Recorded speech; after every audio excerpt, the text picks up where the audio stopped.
ګرانو کتونکو د شاپور تاڼې په حدود کې یو ډېره زیاته دردناکه پیښه شوې ده. د دورانپور نیر دی، د هغې نه د یو انساني اعضا د خپو پنجې او د لاسونو دواړو پنجې چې کوم دي هغه میلاو شوي دي.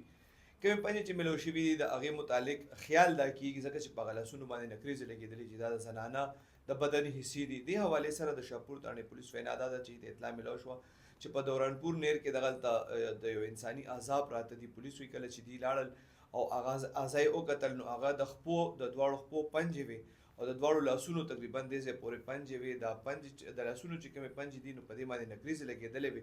پولیس وایي ابتدایي د دې دا خیال دا دی چې یاره دا نکریزې پرې لګېدلې دي نو دا به د زنانه وي.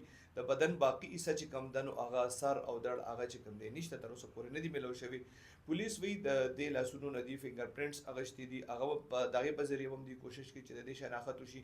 دې نه علاوه پولیس وایي چې د دې به ډي ان اے هم کېږي، خو چونکې ډي ان اے چې کوم دی هغه زموږ په کې پي کې د ډي ان اے دا سہولت چې کوم دی هغه شته نه، نو د هغې دپاره مطلب دوی به پنجاب ته د ډي ان اے دپاره د بدن دا حصې چې کوم دي بیا لیږي. په خوش علاقو کې چې پولیس دي هغې وایي چې هغې په خوش علاقو کې هم دا انفارمیشن چې کوم دي خلکو سره شیر کړي دي چې که د چا زنانه یا داسې څوک لاپته وي نو هغې د دې سره رابطه وکړي، کیدای شي د خپل بدن چې کوم حصې میلو دي د هغې د خپل بنده د دې شناخت وکړي شي.